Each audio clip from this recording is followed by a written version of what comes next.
Hi, everyone. Thank you for joining us today. Good morning, good afternoon, and good evening, wherever you're joining us from in the world today. My name is Francesco Del Carpio. I'm the coordinator of CIFAL York operations. I would like to officially open the third session of our Rapid Damage Assessment Speaker Series with a land acknowledgement. We acknowledge and recognize that many Indigenous nations have long-standing relationships with the territory upon which our campuses are located that precede the establishment of York University. The area is known as Takaranto and has been caretaken by the Anishinaabe Nation, the Haudenosaunee Confederacy, and the Huron-Wendat. It is now home to many First Nation, Inuit, and Métis communities. We acknowledge the current treaty holders, the Mississaugas of the Credit First Nation, and the territory is subject to the Dish with One Spoon Wampum Belt Covenant, an agreement to peaceably share and care for the Great Lakes region. As this is an online event, our participants may be joining from various locations, so I strongly encourage you to learn about the traditional land upon which you are located. With this, I welcome our moderator, our speakers, and our participants from around the world. Welcome to our webinar, and I will pass it on to Hedieh from Calgary for the land acknowledgement from their region. Hello, thank you, Francesco. And sorry, I had some connectivity issues. So I'm here to do a land acknowledgement for the city of Calgary. I would like to take this opportunity to acknowledge that we are gathered on the traditional territories of the people of the Treaty 7 region in southern Alberta. The nations of the Treaty 7 region are the Siksika, Piikani, and Kainai First Nations, who altogether form the Blackfoot Confederacy, the Chiniki, Bearspaw, and Wesley First Nation, who altogether form the Stoney Nakoda First Nations and the Tsuut'ina First Nation. The city of Calgary is also homeland to the historic Northwest Métis and to Métis Nation of Alberta Region 3. We acknowledge all Indigenous urban Calgarians who have made Calgary their home. Thank you. Thank you. And now I would like to officially introduce our moderator, Hedieh Hafezi. Hedieh is a business continuity and emergency management planner with the city of Calgary. She joined the city in 2014 as a business continuity and recovery planner shortly after she graduated from York University with a master's in disaster and emergency management. She is now leading the emergency and continuity management program for planning and development services department at the city of Calgary. In the past 3 years, Hedieh has been heavily involved in redesigning the rapid damage assessment process for the city and is very excited about the speaker series coordinated by CIFAL York. She is looking forward to all the learnings from these series and the new connections she's hoping to make. And with that, Hedieh, the floor is yours. Excellent, thank you. Hello, everyone. And I'm unable to start my video. Unfortunately, there is some connectivity issue here with my Wi-Fi. I'm so excited to be here. And again, thank you, Francesco, for the introduction. We have two amazing speakers today that I'm honored to be moderating their session. I had a chance to talk to both of them, amazing individuals. I will be introducing Aparna first, and Aparna will go through her presentation. Following that, I will be introducing Julie, and then it will be Julie's presentation. Then we have time for questions and answers for Q&A. In the meanwhile, if you have any questions, please type in your questions in the Q&A section you see underneath. However, the two presentations are somehow connected. So the questions might be directed to both of the speakers, but we will leave it to address when the time comes. We're going to have probably a good 15-minute time at the very end for Q&A.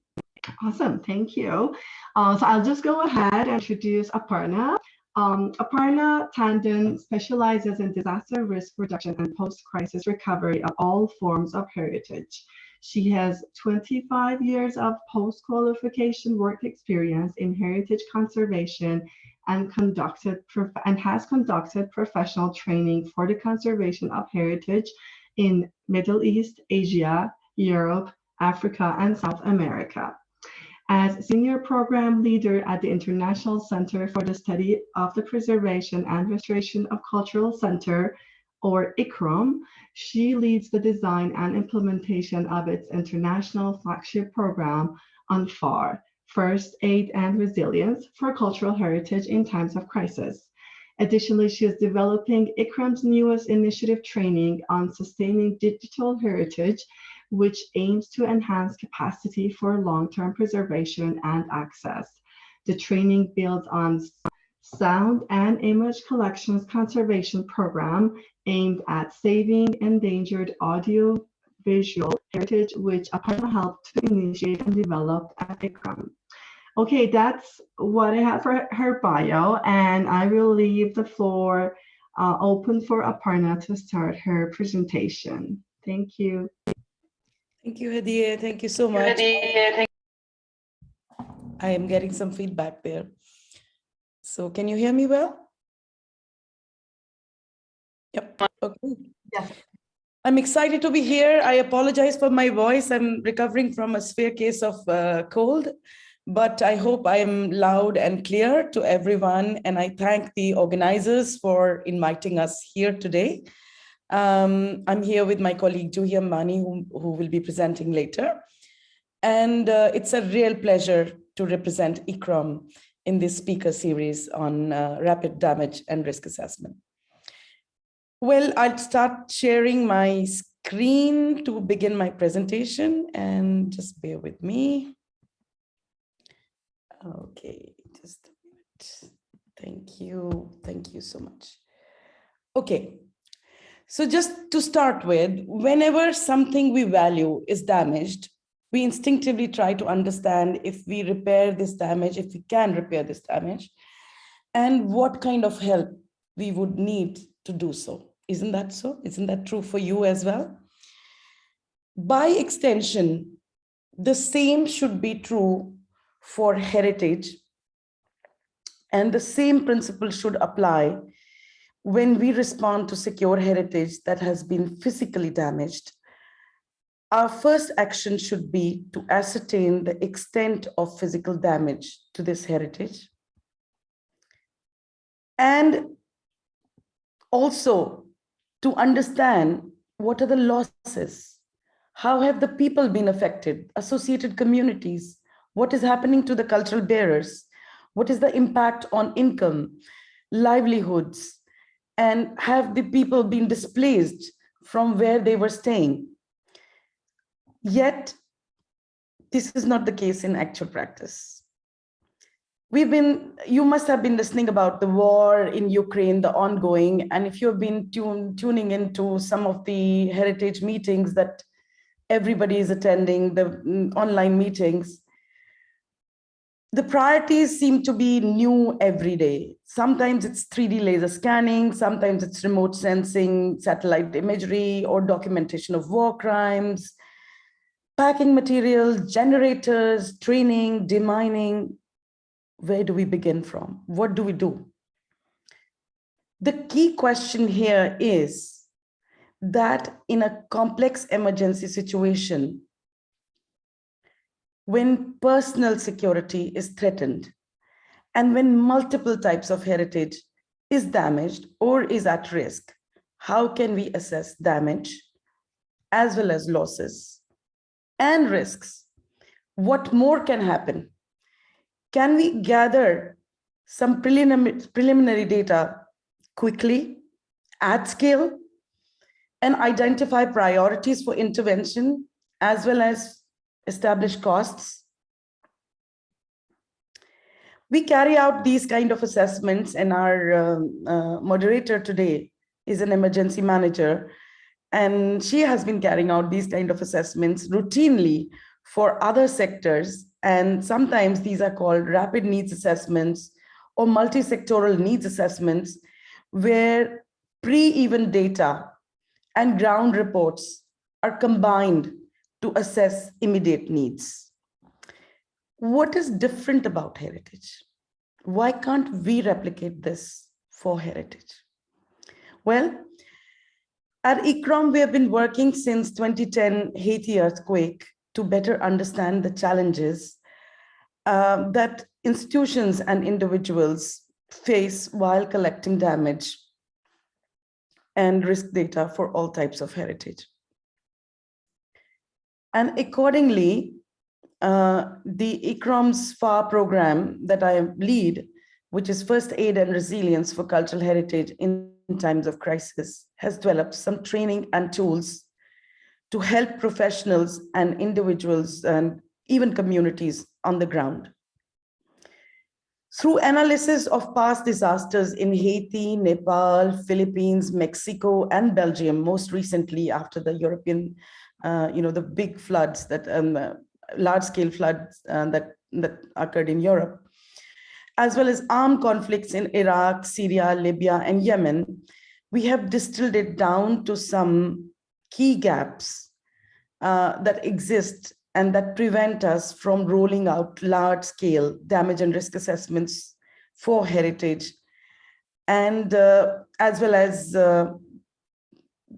which are responsible for our inability to establish costs in the initial phases of a disaster. And these key gaps are lack of standardized approach, method, and tools, insufficient functional capabilities for at-scale emergency response, and absence of interagency coordination. Let me just briefly explain the first gap. In the event of a large-scale emergency, the first logical step is to understand where is the emergency taking place? What's the geolocation? Who is in charge? Who is it affecting? Where are the people? How are they being affected? And what is happening to heritage custodians? What are the resources available?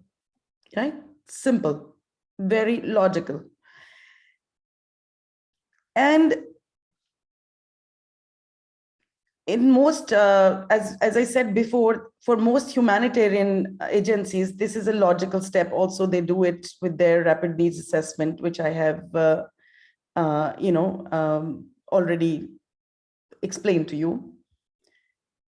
Now, for heritage, this would also mean understanding getting some pre-event information, previous photos, maps, floor plans, significance, associated community, and some ground reports. And that means having previous links with the communities who are on the ground or who are affected in order to get. So this is the kind of photo that we received immediately after the earthquake in Nepal, when we launched a crowd map.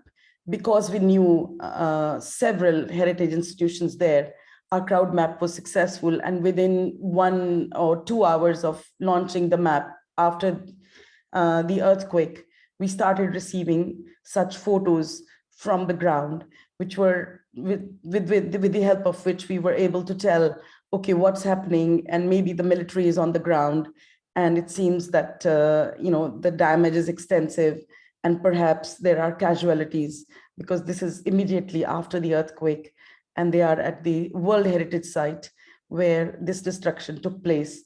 And there are lots of, religious communities, and there are houses within this complex. So we could imagine by looking at this photo that people would need, first, we would need to evacuate people from this place and then think about stabilizing heritage, right?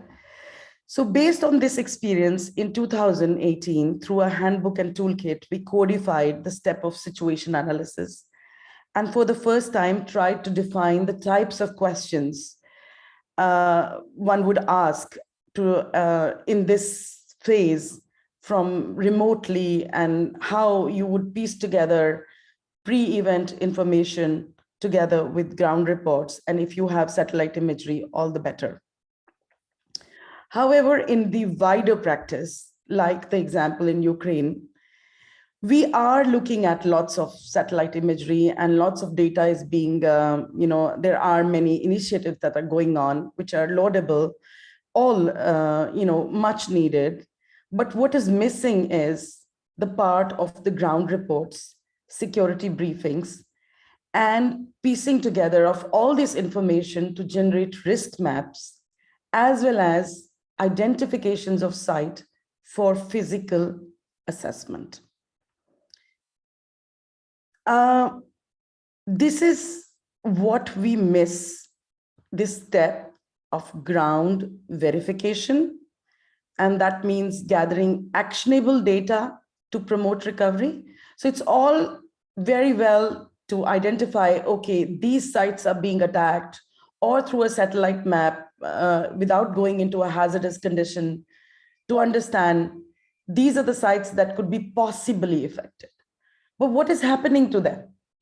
And if we have identified 200 sites, then which are the ones that we are going to act on so that we can save the vital memory of Ukraine, or in any other situation, an earthquake or a flood? How can we provide that immediate help to heritage, and which is the way to do that?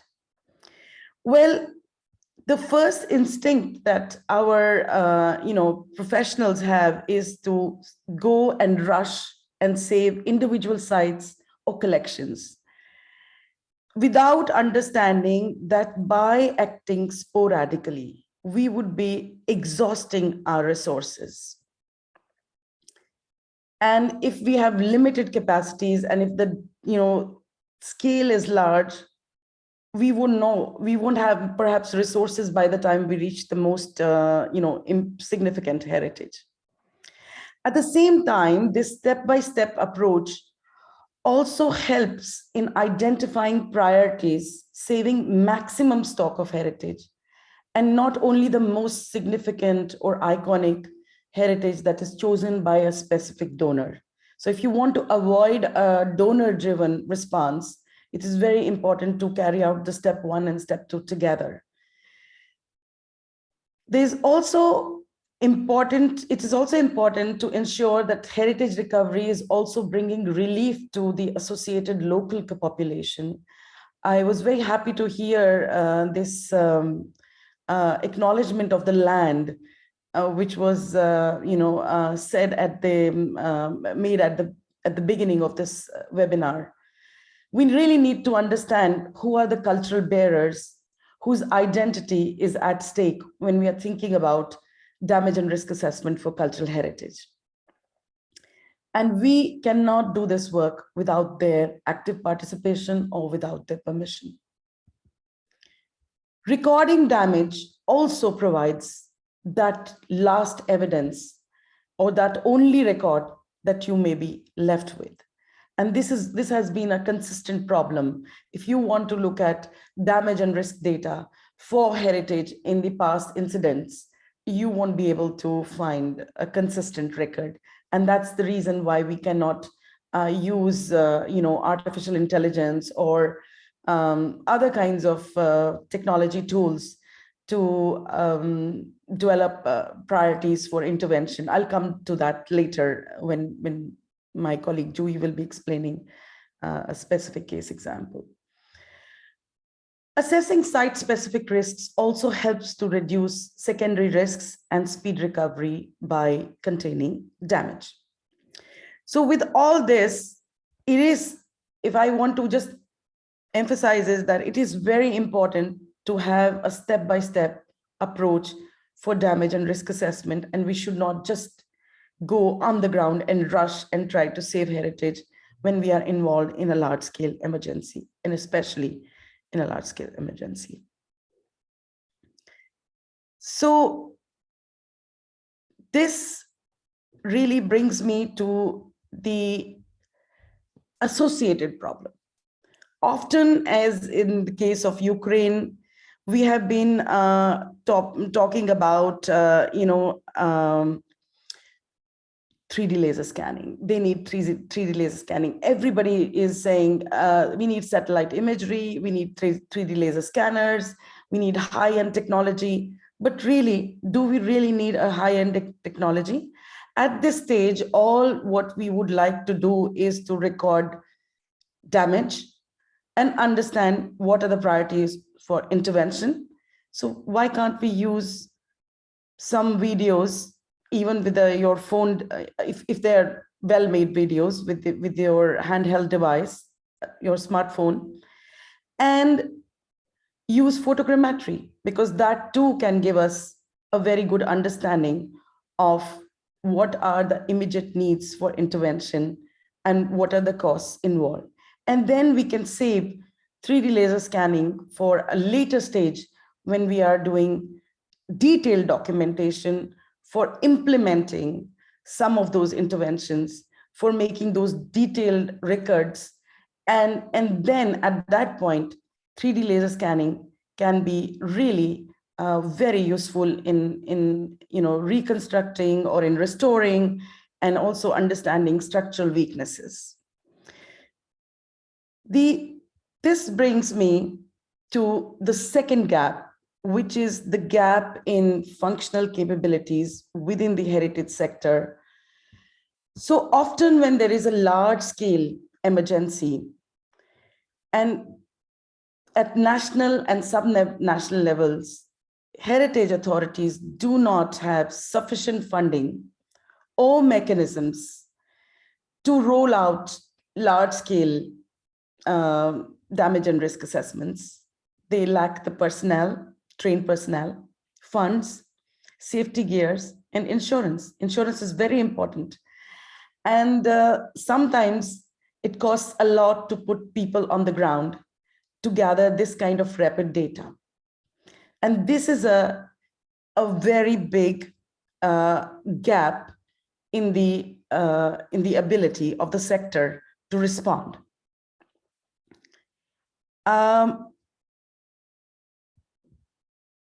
This brings me to also to, here I would also like to highlight that sometimes there is also, we do not have the ready to share data, which is like inventories or maps for private heritage.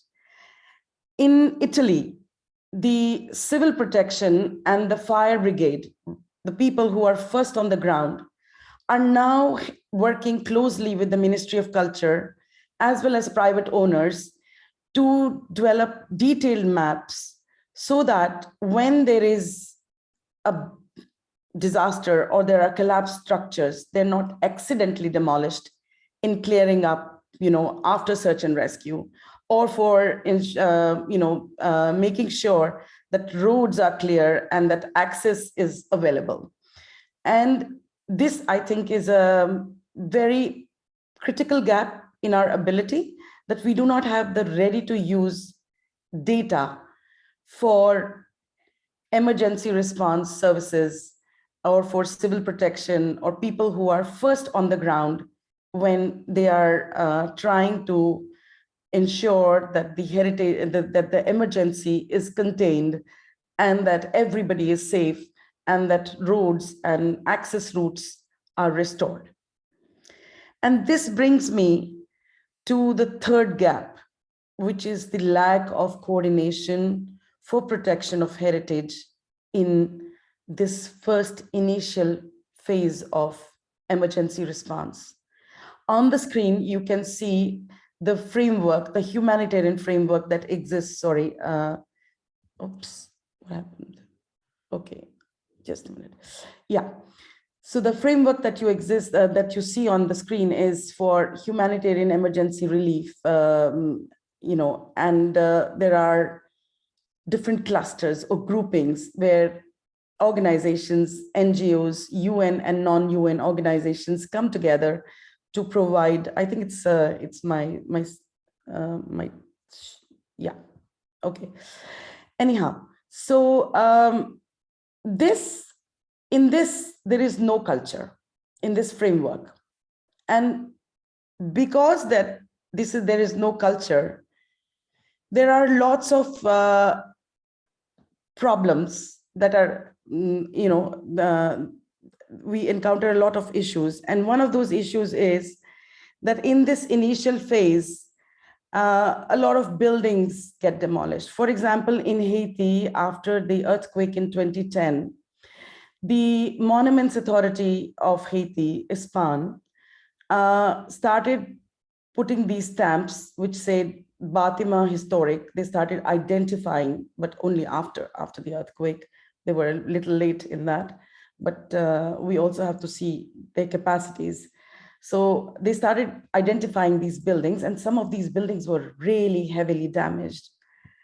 In parallel, there was an exercise going on identifying unsafe structures and demolishing them and giving them red stamps. And as you can see, some of these buildings that were demolished were also historic buildings because there was no coordination. The same thing happened in Nepal after the earthquake in 2015. ICCROM and UNESCO had to call the military to stop using bulldozer after search and rescue in the historic Kathmandu square of the capital, where many people had lost their lives. And after search and rescue, there's a normal procedure that debris is cleared, and they also needed this place for setting up camps and temporary shelter for people. But there was no coordination because we're not part of that larger framework. So often authorities on the ground, heritage authorities, even if they want to intervene, A, they cannot access the areas, B, they do not know whom to call and how to stop demolitions or displacement of heritage debris, and some of it ends up in landfill. So a lot of heritage stock gets destroyed in the first initial hours after an emergency. But this is not all. This is just the tip of the iceberg. There is also lack of coordination and cooperation, which gets translated to different timelines for carrying out assessments, which I have already previously highlighted. To get funds for stabilization and early recovery, all other sectors typically undertake a PDNA, which is post-disaster needs assessment, a joint assessment, which is for which they have mechanisms, capacities, although not fully. And while culture, thanks to involvement, support of UNESCO, is included in the PDNA process, the heritage sector itself is not ready. And in most countries, there is a lack of preparedness as well as capacities to contribute data based on a representative sample size of on-site assessments within the stipulated time frame of 1 month to 3 months. So this is a very big gap. And again, what happens is an underestimation of the needs of the heritage sector. And this has happened systematically, and this remains a big flaw, something that we need to focus on and build capacities for. So how do we overcome all this? At ICCROM, we are giving systematic training since 2010, and we have held 11 international courses and over 50 national workshops, through which we have trained more than 1,000 cultural first aiders. We call them cultural first aiders because they're able to work in hazardous conditions in tandem with humanitarians. And this network exists in over 100 countries. We also offer in-crisis technical assistance, as well as help member states to carry out at-scale damage and risk assessments if we are requested to do so. We have developed an open source app, and in case of Ukraine, to understand, since the situation was so complex, we even conducted an on-site damage and risk assessment mission together with ICCROM, and this was a technical mission where we tried to field test our application, as well as try to understand what are the security risks that the professionals are facing, or what are the challenges they're facing on the ground. To discuss this further, I hand over to Juhi, my colleague, who will take you through some of the work that we have been doing in Philippines, Pakistan, and in Ukraine. And she will also explain the methodology that we have adopted. So thank you for your attention, and over to Juhi. Thank you so much, Aparna. So I will really appreciate your time and going through introducing Juhi really quickly. Juhi Ambani is a conservation architect from Mumbai, India, currently based in Rome, Italy. A FAR team member since October 2020, she has coordinated several capacity development initiatives and assisted in providing training workshops on disaster risk reduction, risk mitigation for built heritage, emergency response, and climate action. The design and the strategy lead for ICCROM's online conference, Climate Culture Peace. Juhi aims to continue her interest and research on heritage-based climate action. She has extensive experience in organizing and facilitating hybrid events on heritage safeguard with the use of interactive tools and resources. Co-lead for all FAR communications and graphic design, she is also the co-author of the FAR publication series, A Story of Change 1, 2, and 3. Juhi is currently engaged in the development of an app to automate data for post-emergency damage and risk assessment. These apps are now being field tested in Ukraine, Pakistan, and the Philippines. Thank you, and over to you, Juhi.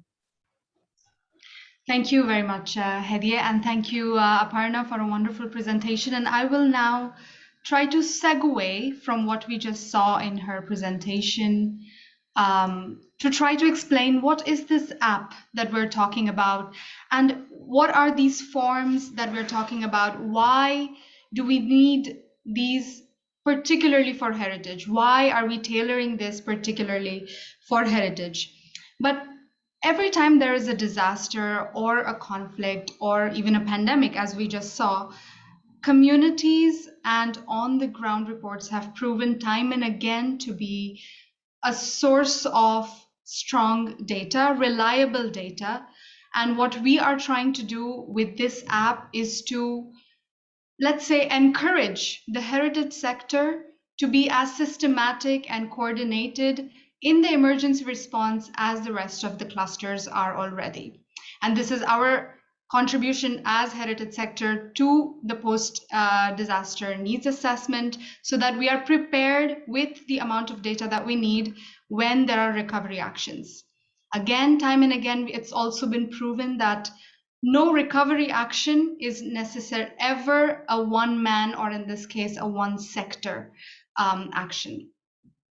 So, as Aparna mentioned, we have already, ICCROM's FAR program has done emergency response in 13 countries over a period of 10 years. But this app that we're talking about has been field tested extensively in 3 emergencies, which includes Ukraine, the recent floods in Pakistan, as well as the earthquake that happened in the Philippines. We talk about damage and risk assessment being important for making an efficient use of resources. We also talk about its need for estimating supplies, for establishing an interagency coordination, for identifying priorities. But what does it really mean to do so on the ground? Damage and risk assessment forms for heritage look like this. Heritage is everywhere. It's in either a movable form, it's in a movable form, it's intangible when we talk about the communities. So these forms that have been developed by the FAR program of ICCROM address each of them separately to systematically gather data for conducting damage and risk assessment. There's also, in the beginning, we say there's a risk form. Now, in case of Ukraine, this was an emergency, a war emergency, where it was necessary to identify high-risk areas that could pose a significant personal safety and security threat, and hence understand when and how to plan operations and actively engage locals. So for that, I will just move to another screen to show you what it means to have a risk form. Is necessarily, this form will tell you with the use of flags whether the site that you are willing to assess is at a low risk, medium risk, or high risk, with simple questions such as if the heritage was an active conflict zone or if it has a noticeable security threat, and so on. Moving back to the presentation. For movable and immovable heritage, what kind of data do we need? We need administrative data, overall site accessibility, current state of the building, the damage observed to the building, to the collections, secondary risk, what are the existing capacities, and what are some of the recommendations that we can make. Before I move on to a particular examples, there's something that I would like to highlight. It is important that a personal safety is the top priority when conducting on-site damage and risk assessments, especially after a disaster or a conflict. It is important to take care to make sure that you do this in a team of 2. You have necessary permissions to enter the site. You have access or means of communication, a cell phone or a radio. Make a list of the safety supplies, carry gear, including torch, phone, map, plans, etc. Provide appropriate safety gears, be aware of your surrounding, and consult the local communities. Now, there is a workflow for damage and risk assessment, which has been prepared in the First Aid to Cultural Heritage in Times of Crisis Handbook and Toolkit, which was also authored by Aparna Tandon. Now, we've seen a lot of these, we've seen workflows that make a lot of sense when we read about it, but what does it really look like when we're on site? So what we're going to do now is Aparna and I together are going to go on a site, and this is an imagination that we're going to go on a site, which is Ashenzin Church in the Chernihiv region of Ukraine. And together, let's break down these steps and what each step would mean when we are collecting this data. The app that you have on your phone, on your mobile device, on a tablet is both online and offline. It is available on Android and iOS. So it is quite easy for everyone to try to use it and to gather data. And this also means that all the data is systematically gathered in one place in the same database, which is shared by both the parties, by the local parties. So this is your own data. The first one is prepare. Now, what does prepare mean? We need to take the latest satellite imagery. This is, you've also already seen this in Aparna's presentation. We talk about situation analysis. We are now thinking that we need a satellite image to try to see the map, giving details of the structure. We need to contact the right people for necessary permissions to ensure security personnel have cleared the site. We need previous pictures, imagery, history, significance of the site, floor plans, and the preparation of the app, of course, and the forms. Now let's say that we are on this, like Aparna and I found the before picture already, and this is the after picture that we were able to easily source from the government website, which tries to capture all the image, crowdsource all the images. And here itself, we can clearly see there is a clear difference of what kind of damage has occurred. So the first instinct itself is to make a measurement of the amount of damage to a site, and also to understand where is it located. So let's go on to the site check. The first thing you can do immediately is to jump on a Google map to try to understand where are the access routes, if there is an open access route at all, and if there is an open parking space. So we jumped on a Google map to try to easily mark from which sides our access can be. And why do we need to do this is specifically to identify how many parking spaces we're going to need.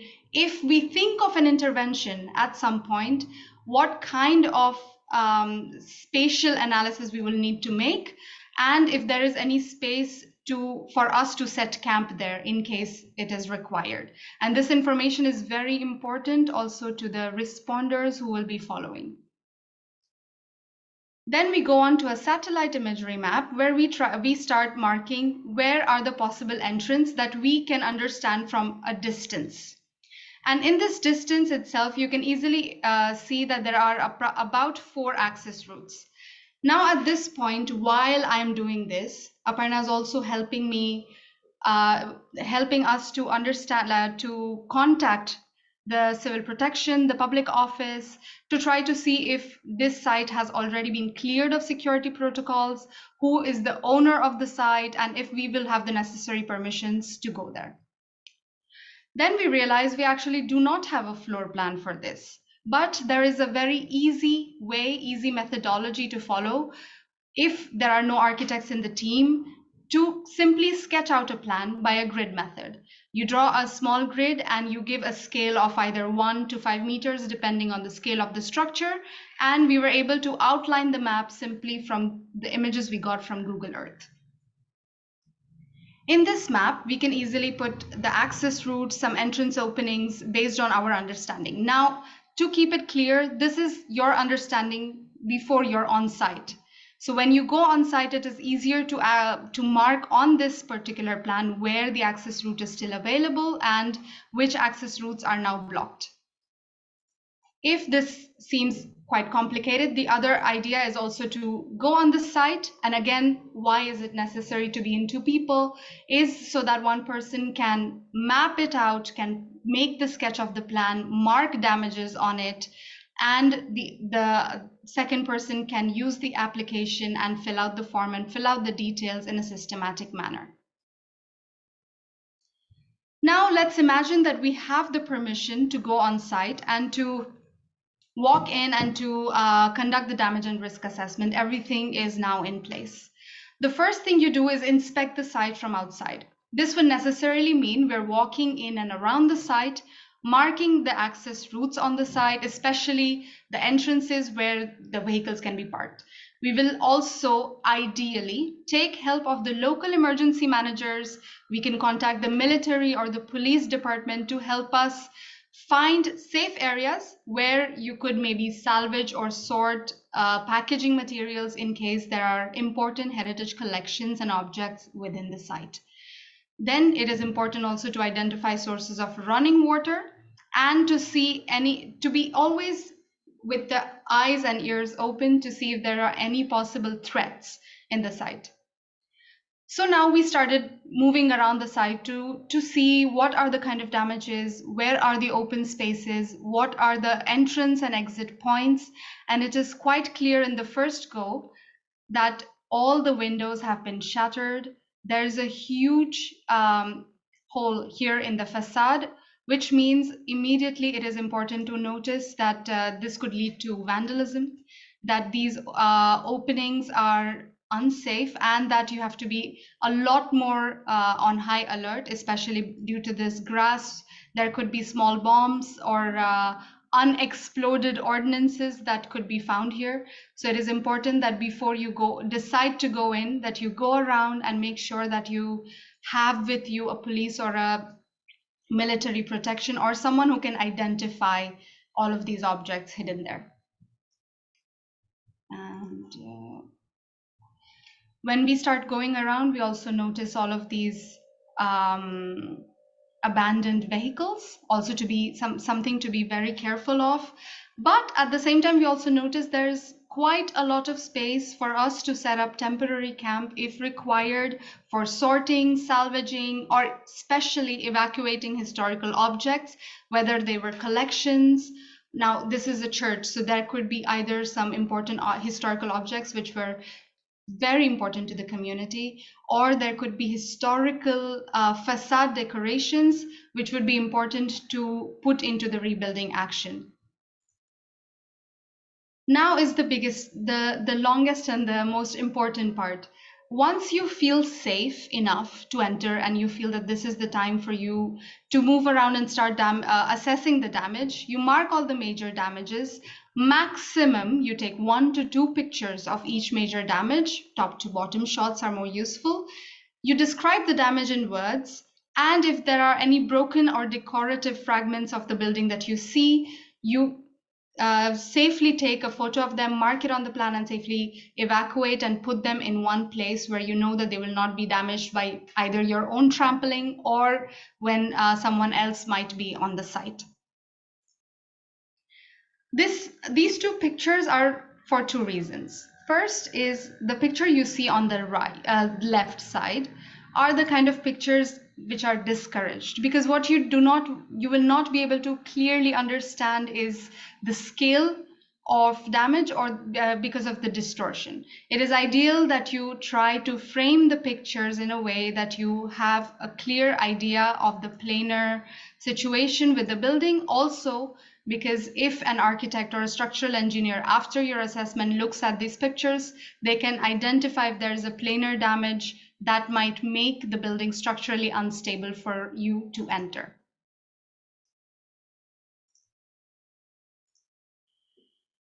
Walking around the site and now with the mind of trying to assess the damage, it is quite clear that while there are no major structural damages, there is still a lot of chipping on the main facade. If you want to look even closer, if you want to look at if there's a foundational damage, always have a look here in this line where the ground meets the plinth part of the building. If there are stains that go up to more than 1 to 2 centimeters, you might start thinking that water has started seeping in, and that is something you should record as a recommended action to take care of. You will also see that these elements which have fallen down, which is a gutter, can also be of potential danger. If there's a lot of snow, there are pieces and parts which can fall and can cause injury or damage. So it's something which is why the safety gear as well is quite important. Also have a look at this structural damage that you will see. While it does not seem that there is damage to the arch, it seems that there could be partial collapse if there are internal cracks. So when you go inside, it is important to notice the wall behind this area to see if there is any structural cracks or distortions. Moving on, now let's see, these are the last parts of the moving around the exterior part of the building, where you're also seeing that there are no gates which are safely closed, but at the same time, there is no major structural damage. But as if you will remember from the first slide of before and after, this whole part of the dome, which was supposed to be here, is missing. So which means there is going to be a clear damage to the roof through which there could be floods or water seepage if there are rains. Now that's time to go to the inside, but this only if you feel that it is safe to enter the building. Identify the safe access route and mark it on the plan. So while I am taking notes on the app, Aparna is helping me put and mark each and every damage that we have seen on the plan that we made together. And we mark its exact location so as to correlate the data that I am taking as well as to know its location for the assessors and first responders who will follow. Here's where you identify the rooms where the objects are or which part has been damaged in the most extreme way. You mark the damage, you describe the damage, and again, no more than 2 to 3 photos. One story that Aparna has time and again shared is that many times in disasters or when you're assessing, you get about 600, 700 photos, which are impossible to understand what do you really mean with that picture. You see, like what is it that you want to show? And I will show you an example of the same, of why it is important to mark what you're showing. Now let's say we're inside. The first thing you easily see is that the whole flooring is gone. Something Aparna and I realized during our historical and significant study was that the flooring of this church had historical significance to it, and it has completely been destroyed. But at the same time, debris also poses to be a risk. So it is again important that you are wearing the right shoes if you're going to be walking inside. Then we notice these pieces of small wall, maybe wall paintings or some kind of mosaics, which we may have to go closer to assess. You will also see these exposed rods here, as well as over here and over here, which are which could be electrical connections going from inside. And it is important to immediately check if the electricity is still running, because they could be a major hazard. As you will see, the shelling or the artillery fire has caused burns to the brick, but brick is quite resistant to the burn, so it does not pose to be a big structural failure. Moving on. Next, as you will see, this was the part that seems to be the most dangerous, because it seems that the shell entered the building exactly here. So at that time, this is important to mark where is this part of the dome located, and that there could be a possibility of partial collapse because of if there's heavy snowfall or rainfall because of the load, that this dome may collapse, especially because there might be structural cracks that you may not see, but it's important to assess it immediately. And at the same time, all of these windows which are completely destroyed, these must all be covered immediately. So why are we like this kind of a damage and risk assessment gives us this clear idea of what is it that you can do before the major restructuring, renovation, or rebuilding. You can at least cover them up to ensure no further damage. It's a do no harm approach. No further damage happens in a building which is a part of somebody's identity. Here we also see the wall painting, and I will also invite Aparna to join jump in if it's required. Is that we have this fully intact piece of wall painting right here, which could be covered so it does not have dust on it. It does not get further damaged, because with the hole that we saw previously and this damage that we've seen here, it is very highly possible that the snow and water will directly impact this part of the building. So in this case, just to very quickly tell you that we would have to stabilize this in situ, and also it's covered with soot, and to understand if this piece of wall painting, and it's important because later on Juhi will explain to you, we met the local community members there, and I can see in chat people are saying that how do we get access to this app or this kind of training? This is available online, and not everywhere ICCROM staff goes and does this. This was just a special case, but the idea is that anybody who has the guidance can do it by themselves. So it's not that you have to be really a top level expert to do this kind of assessment. Continue doing. Yes, and at the same time, the beauty of this is of how at scale the approach could be, because it's in teams that you go and you can do this in multiple heritage sites all across the country. And now going back to this one point that I would like to mention here, in cases of this kind of damage, it is important to mark how the cracks in the masonry are going. As you will see, they are all surrounding this particular opening in the roof, which could necessarily mean there's a high chance of more than 70% that there could be a collapse of this dome if there is a huge snowfall, which is quite highly possible in Ukraine. So this is the first priority. So again, if you see, the nuance is that when we gather this kind of data, what is coming out is the priorities, the estimate, you know whom to call, you know whom to go to, the kind of expertise you need, who else you will have to involve, what materials you will need, etc. Now coming down to quite a small level. Now, first, let me highlight, these are the kinds of photos that you wouldn't want to give without any context, because this means nothing without having them on a map or a plan, which is why it is very important that you have this team of two working on two different levels and then correlating the data, triangulating the data in one place. Now, if you see, there's a footprint right here, which means it was one of the assessors right there. And this is an important object, probably fragments of objects right here, which have to be picked up and evacuated. So the reason we keep saying that, eyes and ears open is because, especially with debris like this, a lot of important objects are trampled and we do not realize what we are losing and how important it could be for the community. Aparna, would you like to say anything in this case? No, it's just that it is to avoid this, it's important to mark an access route so that you're not able to, when you go towards the interior. So it's very important that the first person goes around and does a recce of the site and marks those routes. And then everybody follows in single file. And it's also helpful, especially when we are talking about the conflict we're working in war zones.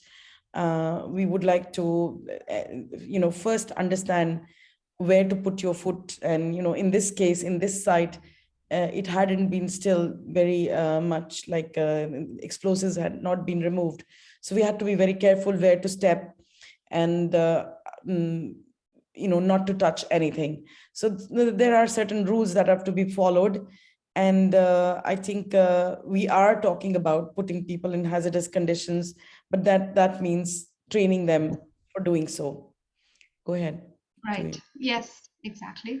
And at this point, if you have marked the location of these objects, if you feel like you're not trained enough to get rid of them, or it is dangerous for you to be in the debris and to pick objects up, it would be important to mark their location so that the trained personnel, cultural first aiders, or even responders can come and be careful around in that site, as well as evacuate the objects as required.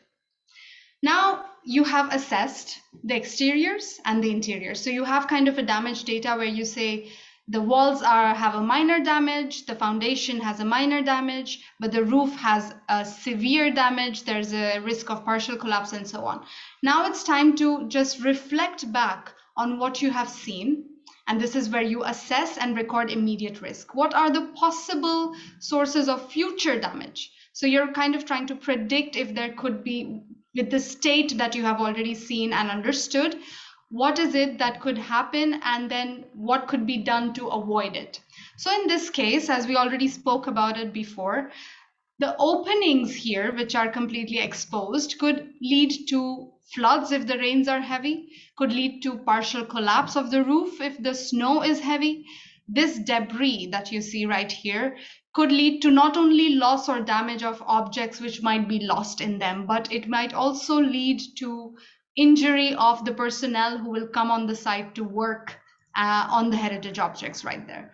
And the openings, which none of them are covered, they are heavily damaged, must be covered immediately, because if this is a church and if there were items of gold, there were items and objects which were precious, there could be vandalism and looting, especially in times of crises like this. Additionally, if any of the electricity, if there's an electric power or if the circuit of wire is exposed, there's also a possibility of a second fire. So through these pictures, you can get a holistic idea of that. Now, as we were talking about involving the community, now when we've finished comprehending the holistic situation, it is also important to go around in the neighborhood, walk around and talk to the people who actually used this space every day. Because sometimes it might as well happen that a lot of the damage that you're recording might be there before the shelling or the damage occurred. So when we speak to them, we understand also their significance, and that will change the priority bar from whether low to high based on how important it is for the everyday community there. And this is a small clip of when they spoke to one of the ladies right there. Aparna, I think if you would like to highlight what she was saying. Aparna was there in person, and so they interviewed her. Just very quickly, because we're losing time, because I think we should move to the priorities. Just to very quickly say that this kind of testimonies really helped us to understand how important this church was in the community's life. It was the site of a battle, but still people would like to have it back before the Orthodox Christmas. And they are still putting flowers at the door of this damaged church. And many of them showed us very important images of weddings, of funerals, of many other things. And from there, we can really piece together how the wall paintings look like. So that is also a very important record that can be, recorded when you're doing this kind of an assessment. You can also identify people who could help later on in recovering heritage sites that are in. Right. So I realize we've also overshot our time, so I will try to be very quick here, but to also be clear at the same time. The next step is where you compile and analyze this data. So that's where you come back to your coordination team, you gather all the data, download all the photos, connect the data, put in more details if required, and make a comprehensive plan based on the sketch or the plan that you already had taken with you. This is where you then try to prepare an assessment report, and imagine having this for 20, 40 sites around, and having this kind of a data where you're able to say site-specific information, where you're able to clearly say where you have space to set up workstation, what kind of damages there are, what are the immediate measures needed, etc. So in this case, we have prepared a damage and risk report for this, and where we have just a summary of what you've seen. So it's not necessary you give them a 20-page form, but it's from your own comprehensive understanding where you say there's a priority of intervention, there is a degree of damage. And this is a comparative data that you can get for more than 20, 40, hundreds of sites, which is easily comparable to get a final priority of what actions must be taken and where to act first. This is what we mean when we say efficient use of resources. As Aparna pointed out, was a gap that we sometimes are run out of resources after an emergency. Here in this report, you can go into depth where what kind of actions you would like to take, that is remove the elements, brush and treat the remaining bars, clean, lime wash the exposed brick, which was something pointed out also by the local community so that the church can start running again, and secure the remaining wall paintings as we discussed. Another application is, this is another building, but just to show you what multiple photos can do with photogrammetry as well. So it's not that this is just labor work, but the application of this app is quite extensive. And in the last is when you update the plan for on-site action by systematically organizing the information for defining priorities. And this is where also I would like to invite Aparna to conclude, that where you have a clear level of risk, what supplies you need, how much time you will need, what kind of humanitarian aid or expertise, security measures, cost, and site-by-site, individual, immediate, and well-informed, risk-informed measures and priorities of intervention. Aparna, would you like to add? Yes. No, that's it. Thank you, Juhi. Thank you for this great presentation. And I just would like to say that more of this information is available in the toolkit and the handbook that Juhi just shared. If you can share, Juhi. And yes, I will also put the link in the chat. And you can follow us on social media or write to us for more information. And we'll be more than happy to share with you. Thank you. All right. Well, thank you so much, ladies, for amazing presentations. So there have been 6 questions that were posted on the Q&A, and I know we're past time, but I'd just like to take this opportunity for those of you who want to remain online. One of the questions that was asked and actually was answered by Aparna was about another event that has happened in Philippines, and that how can they get support from the ICCROM institution for doing this kind of damage assessments on heritage. Aparna has kindly responded that they offer online training upon request, and that they only actually get deployed for complex emergencies. The other question, only conflict emergencies, also like large scale natural hazard events or extreme hazard events. It's just that when it exceeds the member state's capacity, then we get it deployed. But our effort is to ensure that first the people on the ground are able to respond themselves. Absolutely, thank you. The other question was, do you have an example of a post-disaster response to a heritage site that went particularly well? Well, recently we have done some work in Pakistan where things were quick. But again, these very much depend on, this is very, I would say it's very, it depends on the kind of emergency it is and the capacities on the ground. And there's so many factors.